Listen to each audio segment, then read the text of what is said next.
किसान क्या करेंगे? अभी वो शांतिपूर्वक आंदोलन कर रहे हैं, फिर करेंगे सांसद का गिराव, कानून तो वापिस जब तक यहाँ पर किसान बैठे रहेंगे। और क्योंकि किसानों का तो ये ऐलान है कि 2024 तक जब तक मोदी को यहाँ से, इस देश से और प्रधानमंत्री से और इनकी कुर्सी से, इनके पद से यहाँ से इन्हें सफाया नहीं कर देंगे, तब तक किसान तो हटेंगे नहीं, ना हटने को तैयार है, ना हटने वाले हैं, क्योंकि उनके अधिकारों का हनन हो रहा है। इसलिए ना हम हटेंगे, ना हमारे किसान भाई यहाँ से हटेंगे। सपने देखे वो अच्छी बात है, लेकिन कहीं ना कहीं जनता इस चीज़ का अपने आप महसूस कर रही है। तो उसका जो आज मोदी जी ने मान लो जनता को टुकड़ों में बांटकर, हिंदू मुस्लिम कर कर के बांटकर जो उनके वोट बैंकों को हत्याया है देश की जनता को, अब अगर जनता की भी आंखें खुल गई, जनता भी समझने लग गई कि हमारे साथ हमारे विश्वासघात हुआ, हमारे बच्चों के साथ विश्वासघात हुआ, तो जनता को इस चीज़ का एहसास कहीं ना कहीं है। लेकिन इन्होंने जुमलेबाजी फेंक फेंक के प्रधानमंत्री मोदी जी ने जो बने बैठे हैं आज सत्ता में, अपने तानाशाही रवैये से जो सरकार चला रहे हैं, जिनका खा रहे हैं उन्हीं पे शोषण कर रहे हैं, अन्नदाता पर उन्हीं पर अत्याचार कर रहे हैं। लेकिन इन्होंने जो लोगों को नौकरियां देने का वादा किया था, 2000 करोड़ नौकरियां देंगे या 2 लाख करोड़ नौकरियां देंगे, इस तरीके से इन्होंने बातें की, 15 लाख रुपए हम अकाउंट में डालेंगे, तरह तरह की इन्होंने जुमलेबाजी कर कर के लोगों को फंसाया, लोगों को गुमराह किया। तो लोगों ने सोचा, देश की जनता ने ये सोचा कि हो सकता है कि नया प्रधानमंत्री आएगा तो हमारा भविष्य बन जाएगा, हमारे बच्चों का भविष्य बन जाएगा। तो आज देख लीजिए ना देश का कितना अच्छा भविष्य बना हुआ है, कि किस तरीके से आज खाने तक के लोगों को लाले पड़ रहे हैं कि उन्हें ये सोचना पड़ रहा है कि अगर सुबह का खाना बन गया तो शाम के अपने बच्चों को हम कहाँ से खिलाएंगे। ना रोजी रोटी के लिए, नौकरी के लिए, बिजनेस के लिए हालात कितने बदतर से बदतर हो गए देश की। तो वो तो आज देश की जनता अपने आप को खुद इस चीज़ के लिए महसूस कर रही है कि हमने किस जुमलेबाज, किस धोखेबाज गद्दार को हमने अपने देश का और इस देशद्रोही, क्योंकि ये एक देशद्रोही है जो देश की जनता का शोषण कर रहा है, एक प्रधानमंत्री की तरह तरह के वो सपने दिखा दिखा के और जनता को ही लूट लूट करके और अरबपति खरबपति और उद्योगपतियों को क्या नाम है उनके हाथों में देश को बेच रहा है।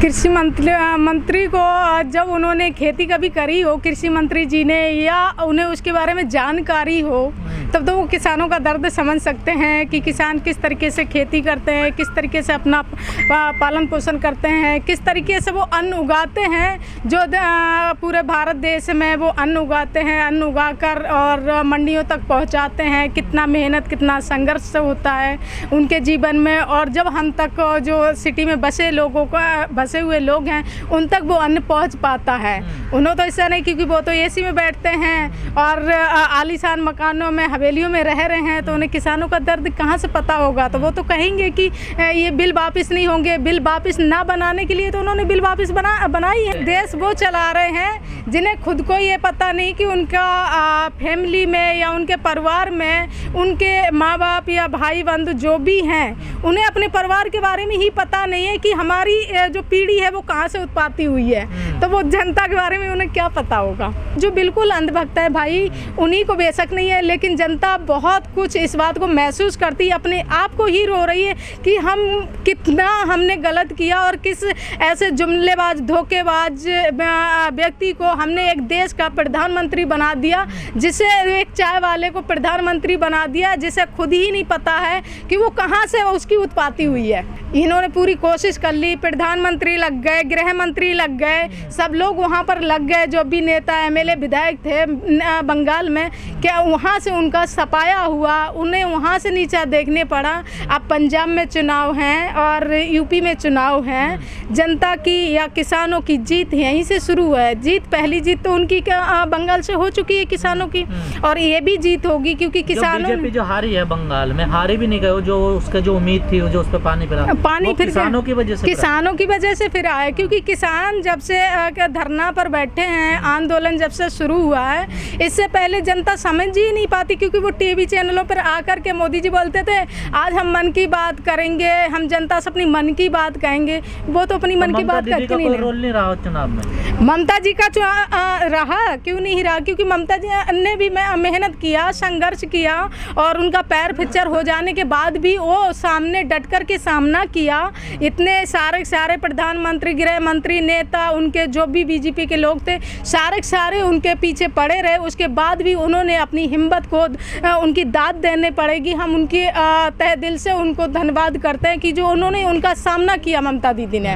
यूपी में तो फिर भी घपला होना ही है, वहाँ पर ममता दीदी का भी संघर्ष रहा, किसानों का भी संघर्ष रहा, और संघर्ष आज भी यहाँ किसानों का जारी है। यूपी के अंदर जो भी है, यूपी, हरियाणा, पंजाब में आज भी जारी है। पूरे प्रदेश के अंदर, देश के अंदर किसानों का आज भी प्रदर्शन जारी है, संघर्ष जारी है, मेहनत कर रहे हैं। लेकिन जो घपला वहाँ पर दो चीज़ें थी, एक तो जो ममता दीदी थी वो भी ब्राह्मणी थी, और इधर बीजेपी तो संघियों की है ही है। ठीक है, कहीं ना कहीं ये चीज़ साबित करी गई है वहाँ पर थोड़ा बहुत, क्योंकि वहाँ इतना घपला नहीं हुआ है ईवीएम से जो होता है, जो 2022 में यहाँ होगा।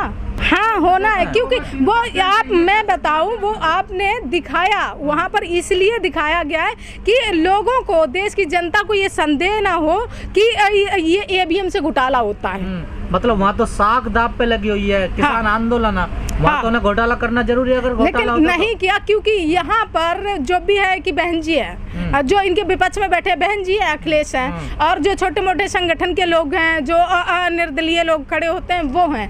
लेकिन वहाँ पर उनका कहीं ना कहीं ऐसा था कि यहाँ पर हरा करके जो 2022 के चुनाव यूपी में आ रहे हैं, कि अगर मान लो उन्हें वहाँ से इतना फर्क नहीं पड़ा जितना यहाँ से इन्हें फर्क पड़ता है प्रदेश के अंदर, क्योंकि प्रदेश सबसे बड़ा राज्य है भारत के अंदर, इसलिए उन्हें वहाँ से इतना फर्क नहीं है जितना यहाँ से इन्हें फर्क पड़ेगा यूपी से। हाँ, तो ईवीएम में घोटाला मानते हैं? यूपी 100% ईवीएम से घोटाला होता है, और हर बार जितनी बार चुनाव हुए, ये जनता के वोटों से बीजेपी सरकार कभी नहीं आज तक जीती। दो बार उसमें क्या नाम है, प्रधानमंत्री मोदी जी बने, दूसरी बार इससे भी ये इन्होंने घपला करा, जो उसमें ईवीएम को लेकर, ईवीएम को षड्यंत्र के तहत ईवीएम को वोट चुराए गए, और ईवीएम के साथ जो घपला किया गया उसको लेके इन्होंने सरकार, जबरदस्ती सरकार बनाई। वही उन्होंने बिहार में किया, जीते जाते उन्हें क्या नाम है तेजस्वी को हराया गया,